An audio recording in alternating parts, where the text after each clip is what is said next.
Hello everyone and welcome back.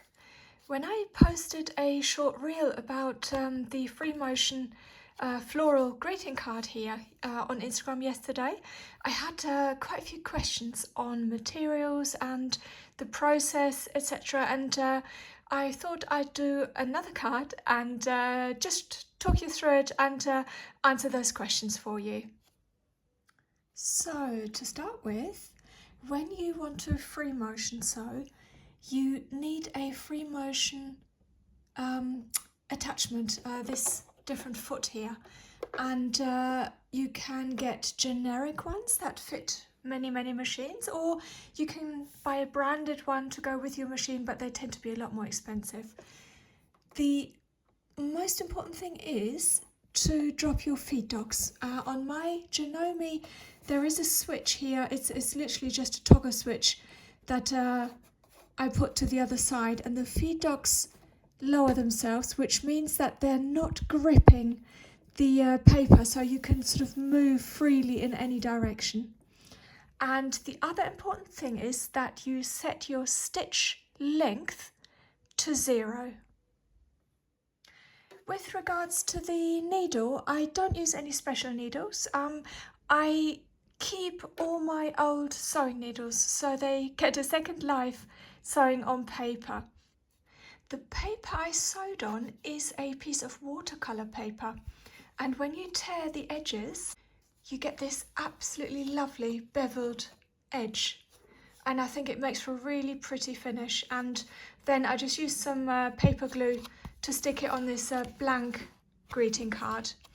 And the watercolour paper I used is nothing fancy. It was quite a cheap practice block, and the weight is 200 grams or 90 pounds. I wouldn't recommend anything heavier than that because the needle might struggle a bit more to get through it. If you want to add the watercolour paper to your card, eyeball it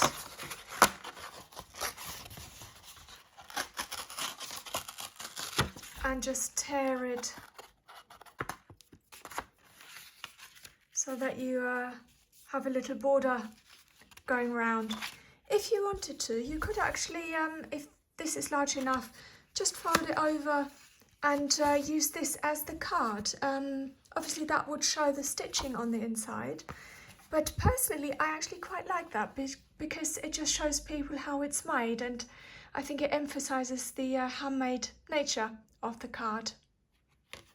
When I start a new session of free motion sewing, I usually just grab a tiny little offcut and do a few lines just to get a feel for the different kind of sewing really that free motion sewing is, and just to I guess reawaken the muscle memory rather than going straight into the new piece.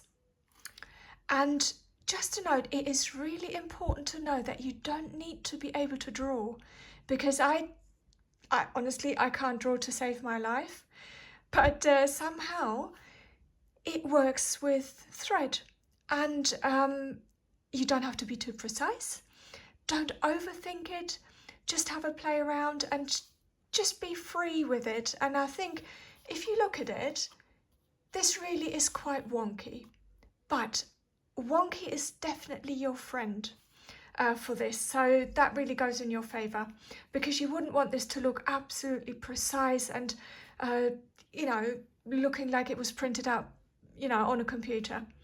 So freehand and loose florals, they would look really nice and I think quite artistic. So what I used as the vase is actually a cut-off from a snippet roll that I had left over, and someone actually asked what I do with the snippet rolls. I've done a video on how to make them, so I'll link that above for you, and this is what they look like, and I've used them in all sorts of projects, and in that video I actually give you some ideas. And as you can see, there's loads of detail, embroidery, and you've got a few you know, a little bit of lace in there and just stitching. And I think again that just adds to the individual nature and the creative side of making handmade cards. And I like to, lay out your designs first if you wish, if you're not quite sure, but once you're happy with the allocation of everything, I like to dab the tiniest little bit of glue in the middle where you're not gonna sew, just to keep things in place, because it is quite easy once you're moving and sewing that, especially those tiny little pieces of fabrics, they might go off, and this does make the process a lot easier. I have this lovely, well, not just one, but this is one of the lovely boxes where I keep my scraps that are, well, some of it might just be okay for crumb quilting, but it is it's a bit borderline. But even things like this, I just can't I can't throw away, because they invariably come in handy, and these are great for cutting out, and you're bound to have something floral in there, or even if it's a solid colour, you can just cut a, not exactly round, but a sort of a bit wonky round, and that would look like a natural flower. Also, another tip, when you're doing flowers and arrangements, I find that having uneven numbers works best and looks more natural, rather than having 2, 4, 6. I try to have 7 maybe, or 5, depending how much room you've got. And again, I'm just not thinking too much, I'm just making these little shapes.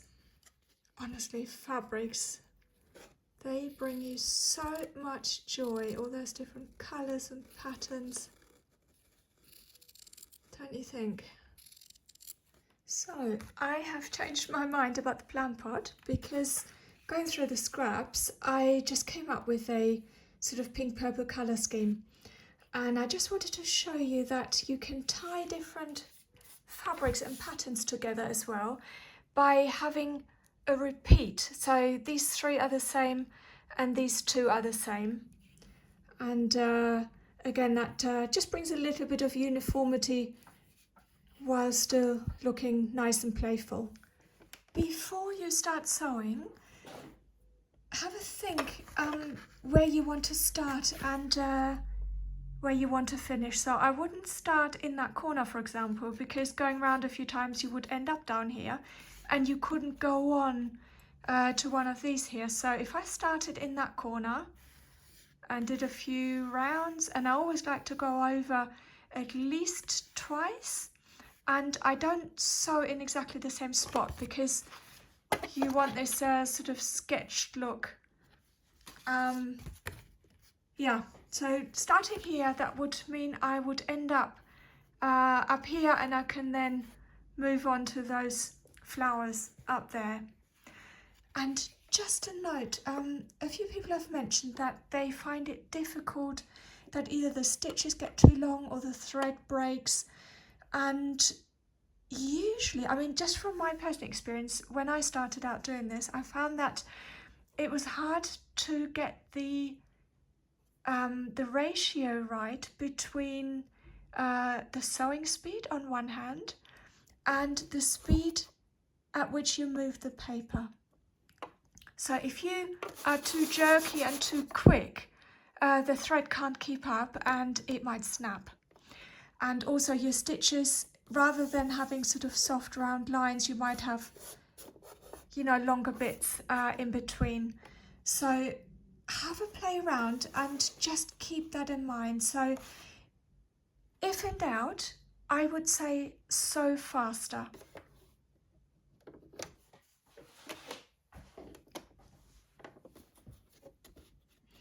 And I also grip the paper to make sure I've got proper hold of it. So just double check your feed docks are dropped and your stitch length is at 0, and then you're good to go.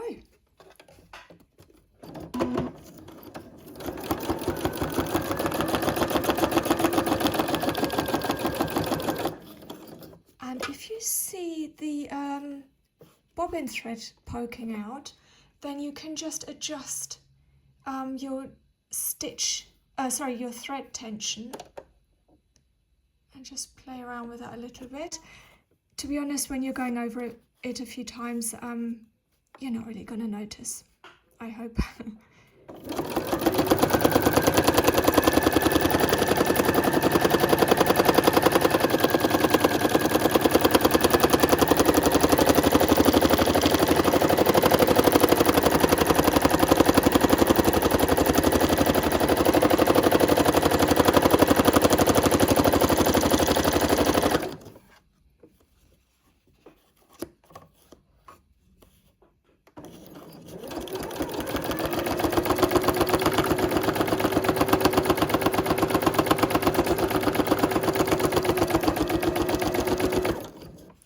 And it's really good practice as well to go in both directions.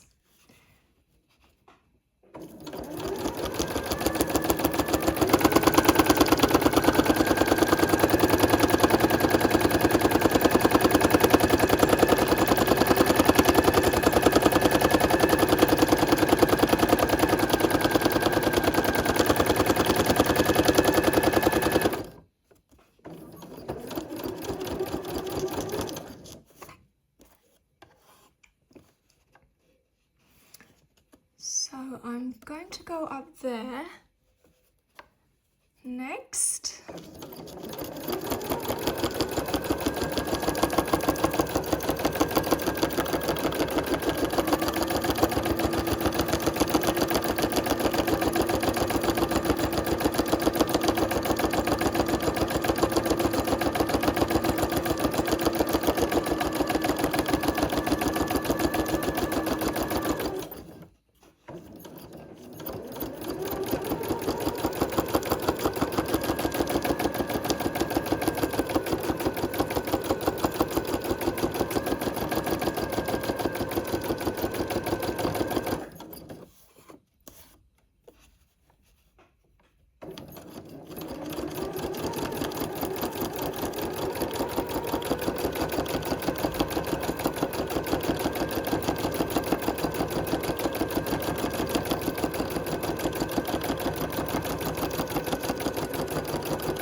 With a flower like that, you could actually add some French knots, for example, by hand, as sort of pollen up here. That would look really pretty as well.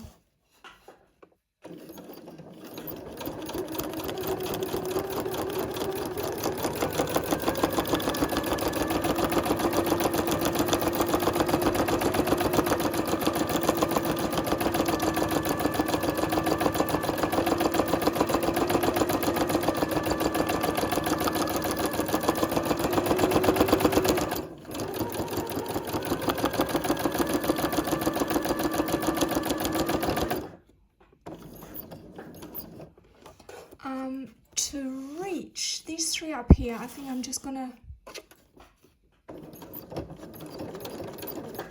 anchor the thread and cut it and just move up there.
funny, I always go through stages while I do the actual sewing where I think, oh my god, this one really is going to look so messy.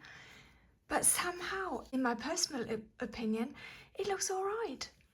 You know, so wonky is definitely your friend, and coming off the fabric doesn't matter, leaving bits of the fabric doesn't matter, and it just gives it a really nice artistic feel to it, I think. So I'm going to use, I just use this paper glue and add some to the back, put it on here, and then I like to put it face down and weigh it down, because I find that sometimes cards start warping a little bit with glue, and when you do that straight off the bat after gluing, then it's not so much of a problem.